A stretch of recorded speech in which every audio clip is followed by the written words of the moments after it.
Assalamualaikum warahmatullahi wabarakatuh kepada teman-teman semua di Joko Vlog ya. Di sini saya akan mencoba melakukan konfigurasi ya. Konfigurasinya ini saya memiliki akses point ya, mereknya Rukus. Rukus Zone Flag. Semoga saja kelihatan teman-teman ya. Nih ya. Rukus Zone Flag 7341 akses point ya. Dengan default alamat IP-nya itu 192.168.0.1, username-nya super, passwordnya ap-admin ya. Nah, Rukus ini menggunakan power supply itu 48 volt teman-teman ya, 48 volt. Jadi kita akan coba langsung mengkonfigurasi ya. Jadi kita coba konfigurasi. Yang pertama siapkan dulu ya kabelnya, jangan sampai salah pasang ya teman-teman. Jadi yang pertama kabel ini support sampai speed ke 1 gigabit per second ya. Colok di sini.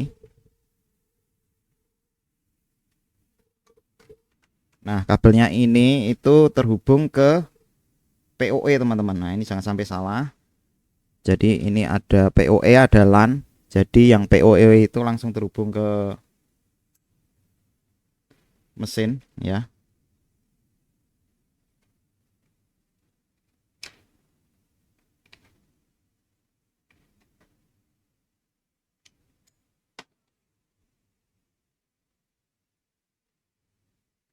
Kemudian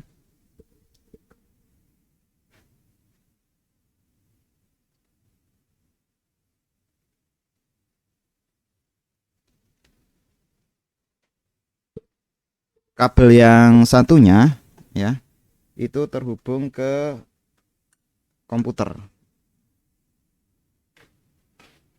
Ini ya, LAN ini terhubung ke komputer. Oke, kalau sudah kita balik teman-teman ya. Mungkin ada power indikator. Oke, kita akan coba langsung colok ya teman-teman. Bismillahirrahmanirrahim. Oke, ini ada nyala warna hijau di dalamnya. Di mana ya ini? Oh, di sini. Ini sudah mulai menyala ya teman-teman. Siap dikonfigurasi. Nah, kita reset dulu. Kita tekan hard reset ya di sini.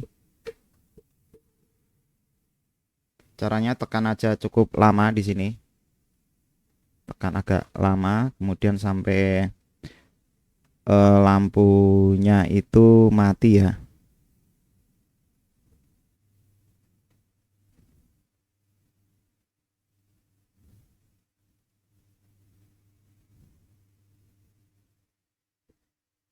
Oke, kita lepas. Nah, ini sudah mati. Jadi tekan sekitar 10-an detik, kemudian dilepas. Nah, ini sudah menyala kembali. Ini sayangnya kalau untuk yang tipe Zone Flag 7341 di sini itu tidak ada indikator lampu kecuali di belakang ini teman-teman. Jadi memang agak sulit ya. Oke. Nah, setelah itu kita konfigurasi radionya teman-teman. Langsung masuk saja di konfigurasi LAN ya. Kalau di Windows 7 itu bisa diklik dari mana ya? Ketik saja di sini. LAN lokal atau kontrol panel. Nah, tekan ini kontrol panel. Oke, kemudian cari jaringan mana nih ya, jaringan. Ini ya, Network and Sharing Center. kemudian pilih change adapter setting. Nah, di sini ada LAN-nya, ada 1 2 3. Ini adalah virtual, ini juga virtual, berarti yang ini. Oke, kita konfigurasi alamat IP-nya secara manual. Jadi cukup klik 2 kali seperti ini saja, teman-teman. Kemudian diklik properties. Kemudian di Internet Protocol version 4, ini diklik 2 kali. Alamat IP-nya dimasukkan sesuai dengan kelasnya. Ini kan tadi alamat IP-nya kelasnya kelas C ya. Pakai alamat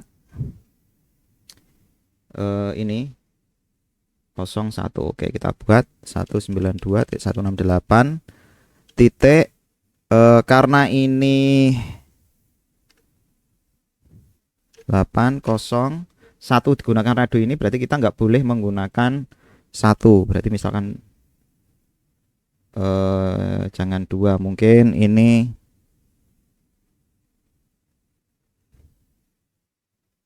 berapa ya, 60 ya, 60. Kemudian subnet max default KDW ini kok kosongi saja dulu, klik OK ya, kemudian klik OK.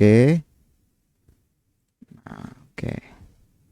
Nah, karena ini oke teman-teman, setelah itu teman-teman pilih klik kanan di sini ya, klik kanan, kemudian run, diketik ini ping 192.168.0.1 atau dipingkan di radio wifi ini ya, di alamat IP ini ya, yang sudah tertera di radio.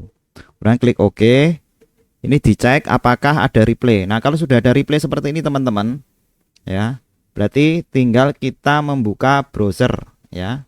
Tinggal kita buka browsernya saja.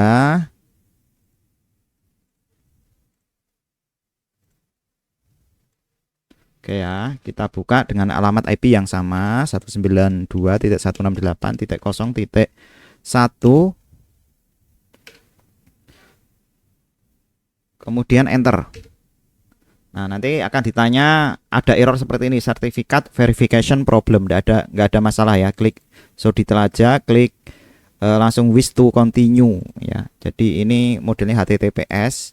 Jadi seperti ini, karena saya menggunakan antivirus Kaspersky, jadi setiap HTTPS akan dicek apakah ini situsnya itu kredibel atau enggak, valid atau tidak ya. Klik confirm aja. Nah, ini sudah muncul akses untuk login username dan password ya. Setelah itu teman-teman silakan masukkan username-nya ini. Jadi username-nya adalah super. Kemudian passwordnya ASP-admin. ASP-admin. Setelah itu klik login. Oke. Super ASP-admin. Nah, apakah saya salah ketik? Sudah benar ya? Sebentar ya. Ya, saya langsung copy saja dari sini teman-teman, karena kayaknya keyboard saya sepertinya tidak beres ya.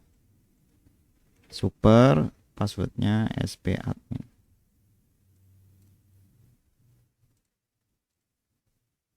Oke, kenapa nggak bisa login? Oke teman-teman, bener ya, username-nya ini super, passwordnya SP-admin. Kemudian yang pertama kali teman-teman boleh mengganti passwordnya ya. Cara mengganti username dan password dari sini di bagian manajemen, di bagian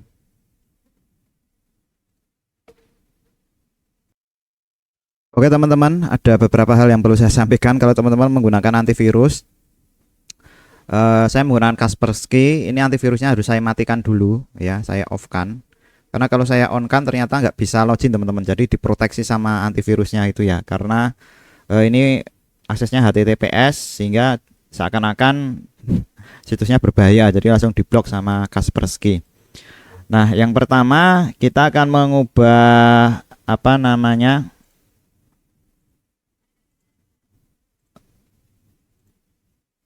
mengubah username dan passwordnya ya teman-teman. Mengubah username dan password. Posisinya berada di sini di bagian device. Nah, silahkan username-nya diganti suka-suka teman-teman. Aku suka kamu. Nah,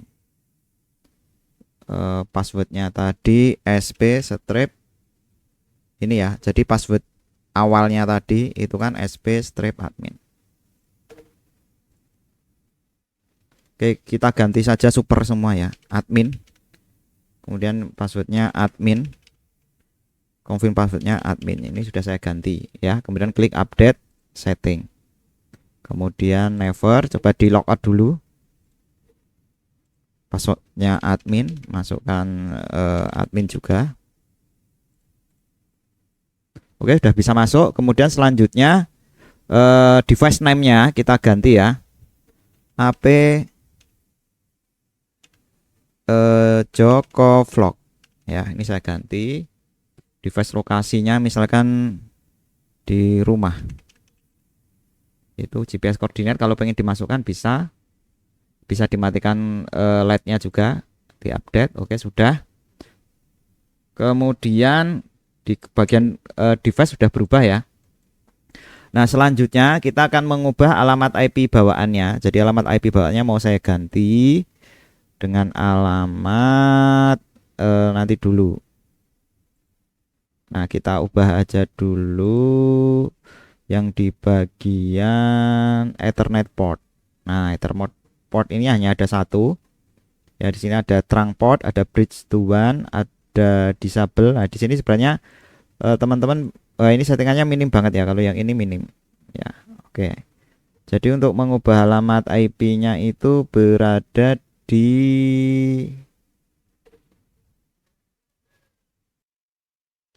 posisinya di bagian internet sini ya teman-teman. Jadi di internet ini ada NTP server ini untuk mencocokkan jam, ada manajemen VLAN kalau teman-teman mau membutuhkan, ada IPv4 connection ini ada DHCP, ada static, ada PoE. Nah, kita pilih static. Kemudian alamat IP-nya kita ganti suka-suka teman-teman. Misalkan ini saya ganti berapa ya, 32 gitu aja, 32. Gateway-nya ini subnet max-nya ya, karena ini masih di kelas C, maka 255.255.255.0. Nah, ini silakan teman-teman sesuaikan dengan kondisi tempatnya teman-teman. Kemudian IPv4 gateway ini menuju, karena saya menggunakan Mikrotik, ini adalah gateway-nya 192.168.0.1. Itu setiap settingan di tempat teman-teman akan berbeda ya. Kemudian IPv4 DNS mode, di sini ada manual, ada auto. Nah, saya suka yang manual. Jadi di sini saya akan menggunakan DNS-nya milik Google. Kemudian miliknya Open DNS. Jadi kalau ini nanti mati masih ada satunya. Kemudian IPv6 enggak saya isi. Kemudian kita ingat-ingat ya, karena alamat IP-nya bukan ini lagi tapi menggunakan ini. Kita klik update setting.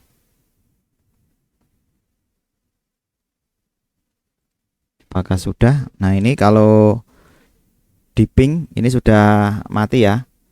Kita ganti alamat pingnya menggunakan 32.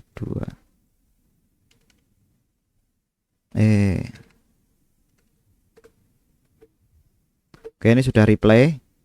Berarti kita tinggal ganti ini alamat IP-nya 32.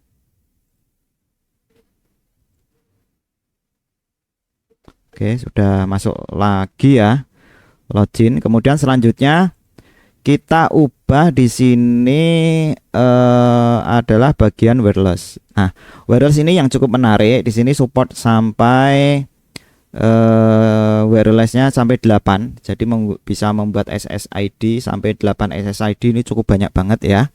Kemudian common ini adalah settingan untuk radio keseluruhan ya. Jadi yang pertama kita buat frekuensinya BGN 2,4. Kemudian channelnya, jadi kalau rukus jangan pilih yang smart select, karena kalau menggunakan smart select itu kadang-kala putus nyambung. Gunakan channel ya, bebas channelnya. Di sini saya akan menggunakan channel yang di tengah-tengah, channel 6. Ini harusnya teman-teman harus melakukan scan mana yang kosong gitu ya. Bandwidthnya di sini saya akan menggunakan 20 MHz supaya jaraknya akan jauh lebih jauh ya, karena kalau yang 40 MHz itu kadangkala ada beberapa perangkat yang tidak mau menyambung, tapi kalau yang 20 MHz itu banyak yang nyambung. Kelebihannya apa? 20 MHz itu banyak yang kompatibel, tetapi speednya, kecepatannya akan jauh lebih tinggi yang 40 MHz ya, karena di sini nanti device-nya paling maksimal hanya 3 megabit per second ya, kasih 20 Mbps masih cukup ya. Country code ini sebaiknya teman-teman mengikuti standar di Indonesia. Ada Indonesia 2 dan Indonesia 1 ya, pilih salah satu saja. Indonesia, klik OK. Nah, ini proses reboot, kita tunggu sampai selesai. Nah, untuk regional setting ini saya sarankan jangan menggunakan negara yang lain, karena apa? Frekuensi dan bandwidthnya nanti bisa berbeda teman-teman.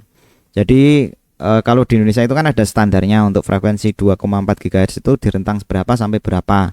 Kalau teman-teman menggunakan miliknya negara lain, yang dikhawatirkan itu handphone ataupun laptopnya itu karena ditujukan ke negara Indonesia, alhasil tidak bisa menerima sinyal yang sudah kita setting gitu ya teman-teman. Tapi rata-rata agak mirip-mirip juga sih antara negara satu dengan negara yang lainnya. Tapi tetap saya sarankan teman-teman harus mengikuti untuk regional settingnya itu harus sesuai dengan di lokasi kita. Ya, khawatirnya nanti teman-teman malah pusing sendiri. Ya, ini kok wifi-nya setelah saya setting kok nggak keluar, malah nanti menyalakan radionya. Ternyata frekuensinya itu lebar ya, atau di luar ketentuan dari Indonesia. Karena gini, perangkat yang dijual di Indonesia itu pasti akan mentaati ya yang sudah disepakati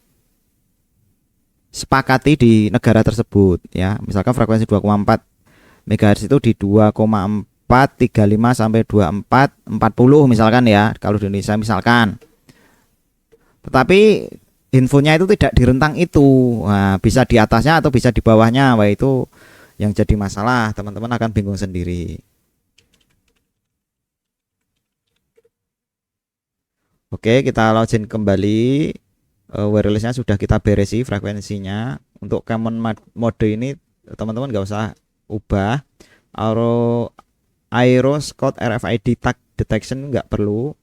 Wireless 1 ini adalah nama radionya. Misalkan kita coba Joko Vlog ya, AP gitu ya. Wireless availability ini mau ditampilkan wirelessnya atau tidak, SSID-nya dinyalakan. Wireless network-nya ini ada wireless network itu nanti mengganti ini ya. Jadi ini AP 01 itu juga boleh, atau nggak usah diubah juga nggak apa-apa. Jadi untuk wirelessnya di sini ini tidak saya ubah, biarkan wireless 1, cuma SSID-nya ini saya ganti AP Joko ini aja, AP underscore Joko Vlog. Terus setting nggak usah diubah semuanya, bridge to one ya. Kita tidak mengisolate. Hotspot service-nya nggak perlu dibuat. Akses VLAN-nya kasih satu itu artinya tidak digunakan VLAN-nya. Kemudian enkripsi mode, kita mau kasih password atau tidak. Kalau tidak langsung di-update, langsung bisa connect.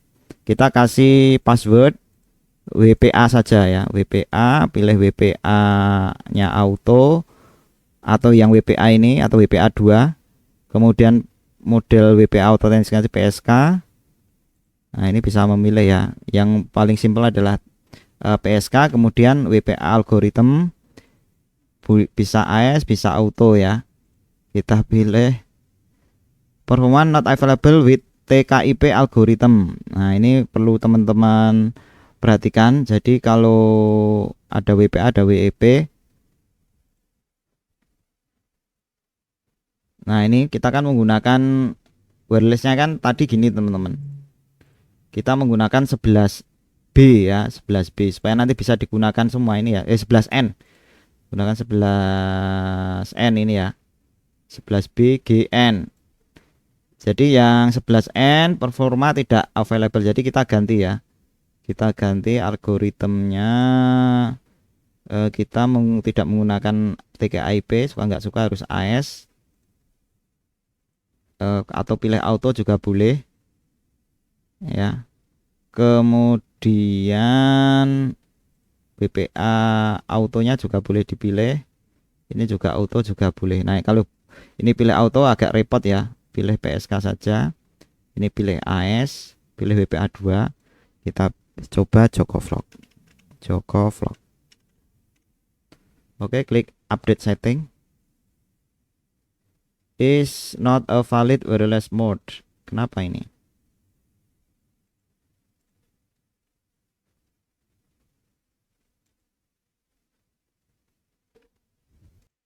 Oke, kita setting seperti ini untuk yang WPA version, WPA auto. Nah, para frasenya ini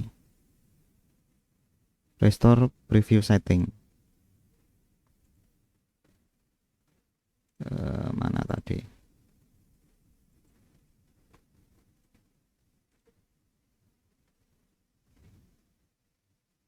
Oke ya, ini kita pilih auto saja di sini. Oke, Joko Vlog 1 2 3 4 5 6 7 8. Oke, 8. Kita langsung update setting. Nah, your parameter were saved. Jadi kita pilih ini tadi WPA versionnya WPA auto, kemudian ini juga auto, bisa disimpan. Selanjutnya kita akan mengetes teman-teman ya. Kita akan tes menggunakan handphone. Oke teman-teman, kita akan coba ya. Kita akan coba wifi-nya apakah kedetek. Nah, kita cari wifi Joko Vlog tadi. Sambil kita cek apakah tadi sudah kita aktifkan ya. Nah, ini belum kita aktifkan dulu. Enable ya. Oke, kita update. Oke, parameter sudah di save. Kita refresh.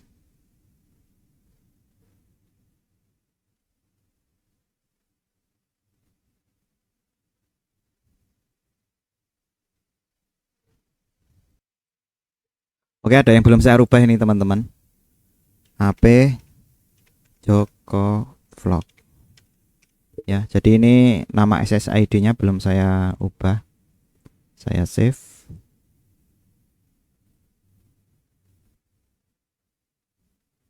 Oke, saya masih mencoba mematikan, kemudian menyalakan AP-nya. Apakah di sini sudah masuk? Ah, ini sudah masuk teman-teman.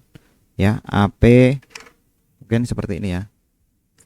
Atau mungkin saya balik dulu teman-teman. Oke teman-teman, ini tampilannya saya buat full ya, atau mungkin segini saja sebenarnya sudah cukup juga sih ya. Oke, kita perbesar sedikit saja. Nah, di sini udah kedetek teman-teman AP Joko Vlog tadi. Sebentar. Ini kita refresh.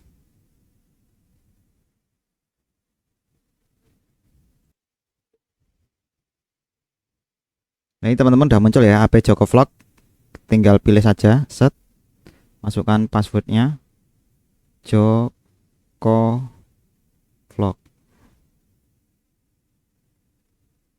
Oke, kita lihat apakah udah benar connect. Nah, langsung terhubung teman-teman. Apakah dapat alamat IP? Nah, alamat IP-nya 192.168.0 berapa ini? Nah, ini 124 ya. Oke, sudah oke. Kita coba mengakses YouTube.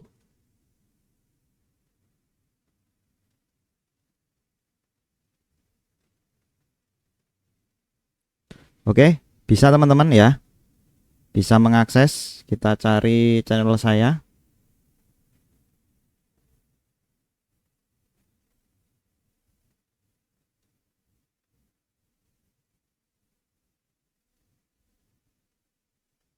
Nah, ini channel saya teman-teman. Mantap ya teman-teman, bisa ya. Jadi caranya seperti itu. Ini settingan apa namanya sangat basic banget ya teman-teman. Kemudian apakah kita bisa menggunakan VLAN di Rukus? Bisa juga teman-teman. Saya kasih contoh untuk setting VLAN ya teman-teman. Oke teman-teman, selanjutnya kita akan coba konfigurasi VLAN-nya ya teman-teman. Jadi kelebihan dari access point Rukus ini itu kita bisa men-setting menggunakan VLAN. Jadi akses poinnya itu bisa dikasih alamat IP yang berbeda-beda ya dalam satu jalur kabel. Nah, yang pertama pastikan teman-teman itu sudah melakukan setting VLAN-nya ya. Jadi di sini saya menggunakan bridge rental ya. Ini VLAN-nya sudah saya setting. Intinya IP-nya itu menggunakan 192.168 titik 30.1 ya alamat IP gateway-nya. Jadi yang ini teman-teman, ini untuk testing saja. 31 ini VLAN 211 testing. Jadi saya menggunakan VLAN-nya VLAN 211. Oke, kalau sudah di Mikrotik kita sudah setting. Selanjutnya kita masuk wireless 1 tadi kan sudah digunakan untuk yang mode fisik atau mode kabelnya. Nah, sekarang kita menggunakan yang virtualnya, virtual local area network ya. Jadi wireless 2 ini kita beri nama VLAN AP2. VLAN AP2 ya. VLAN virtual local area network. Kemudian di sini kita tambahkan VLAN Joko Vlog. Joko Vlog. Nah, gini ya. Joko Vlog VLAN. Gini saja. Depannya VLAN Joko Vlog. Nah, gini aja pakai underscore ya. Kemudian yang lainnya nggak diubah, cuma ini ya akses VLAN tadi kalau satu itu menggunakan fisiknya. Kalau kita kasih 211 sesuai dengan VLAN yang kita setting di Mikrotik tadi, kita akan menggunakan VLAN ID-nya 211. Nah, kalau sudah seperti ini, wireless availability tinggal enable saja. Nah, ini bedanya untuk yang VLAN underscore AP2 ini kita tanpa menggunakan enkripsi saja ya. Kita update. Oke, ini parameter where save berarti ini sudah. Jadi kita akan cek di akses poinnya teman-teman apakah sudah terdeteksi. Oke ya, kita akan cek.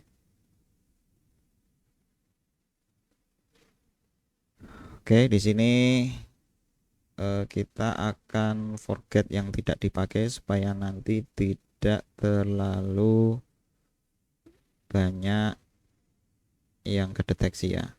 Nah, ini VLAN Joko Vlog sudah masuk ya teman-teman, ini ya.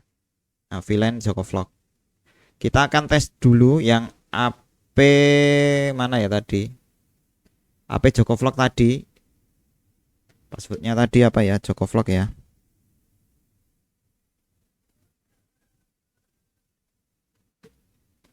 Ini sudah nyambung, alamat IP-nya kita cek, gateway-nya ini ya. Gateway-nya kita menggunakan, kelihatan enggak ini? Nah, ini gateway routernya. Yang ini 192.168.01. Kemudian IP address-nya yang atas itu dapat 124. Ya, ini ya mungkin agak sulit ya. Mana ini? Aduh. Nah, yang ini ya. Bisa saya tekan enggak ini? Bisa. Nah, ini yang atas ini 192.168.0124 ya. Nah, kalau kita menggunakan VLAN teman-teman, VLAN ini, VLAN Joko Vlog yang tadi sudah kita setting, alamat IP-nya akan berbeda teman-teman ya. Oke. Udah connect ya. Nah, alamat IP-nya gateway routernya menggunakan kelas 30 ya, 192.168.30.1. Kemudian alamat IP-nya pun berbeda ya, yang atas ini. Dia dapat 192.168.30.254 ya. Jadi perbedaannya seperti itu. Kemudian kita tes membuka YouTube, apakah bisa terhubung juga. Nah, bisa ya teman-teman. Kita cari channel saya, Joko Vlog. Oke, lancar, tidak ada masalah ya. Nah, apa sih fungsi dari VLAN ini? Jadi cukup dengan satu kabel ini teman-teman ya, cukup dengan satu kabel ini. Teman-teman nanti bisa membuat SSID ini kan sampai 8. Bisa membuat VLAN-nya berjenis 8. Mungkin yang satu wireless 1 ini untuk keluarga. Yang VLAN yang kedua, VLAN ini untuk yang berbayar, misalkan harus menggunakan username sama password ya. Kemudian wireless yang ketiga ini mungkin untuk yang gratis, dibatasi kecepatannya sampai 1 megabit per second ya. Wireless keempat ini pakai VLAN juga dengan model alamat IP yang berbeda gitu ya, dan seterusnya. Sehingga nanti kita akan lebih mudah memanage bandwidth atau memanage jaringan, itu akan jauh lebih fleksibel teman-teman. Nah, itulah cara bagaimana men-setting apa ya namanya rukus tipe 7341 dari model basic sampai menggunakan VLAN ya. Nah, bagi teman-teman yang mau bertanya seputar setting rukus ataupun radio yang lain, silahkan bisa langsung di mana kolom komentar. Nah, kelebihan dari rukus 7341 ini bisa memanage user yang cukup banyak ya teman-teman. Hanya saja frekuensinya hanya menggunakan single frekuensi yaitu 2,4 GHz ya. Menurut saya ini sudah cukup ya teman-teman. Kemudian jangan lupa like dan subscribe di channel YouTube saya Joko Vlog. See you next time. Kita akan berjumpa kembali dalam video-video yang lain. Terima kasih. Wassalamualaikum warahmatullahi wabarakatuh. Bye.